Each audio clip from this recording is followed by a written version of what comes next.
Hello everyone, Srijan मेकओव्हरमध्ये तुमचं हार्दिक स्वागत आहे.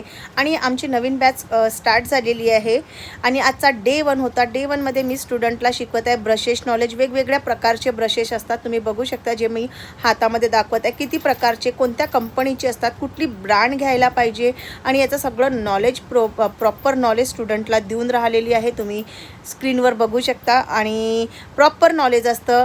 ब्रशमध्ये किती पिक्सल्स असते, कुठल्या प्रकारचे हेअर असतात, हे सगळं नॉलेज आम्ही स्टुडंटला देत आहोत. आणि त्याचबरोबर माझी ऑनलाईन पण क्लास चालू आहे आणि ऑफलाईन पण क्लास चालू आहे. कुठले ब्रश डोळ्यांना ॲप्लिकेशनला करायला पाहिजे, कुठले ब्रशचे ब्रँड असतात, त्यांचं नाव काय असतं, आम्ही हे सगळं स्टुडंटला शिकवत आहोत. आणि जर तुम्हाला काही शिकायचं असेल तर माझी 21 जुलैपासून नवीन बॅच चालू होत आहे. 21 जुलैपासून नवीन बॅच चालू असताना तुम्हाला लवकरात लवकर ॲडमिशन करावं लागेल. आणि अपकमिंग बॅचमध्ये तुम्हाला makeup, hairstyle, sari draping, self makeup, jewellery making with theory knowledge, business knowledge, portfolio shoot सगळं शिकवणार आहे. तर लवकरात लवकर तुम्ही माझी अपकमिंग बॅच जॉईन करू शकता. Thank you so much everyone. Thank you.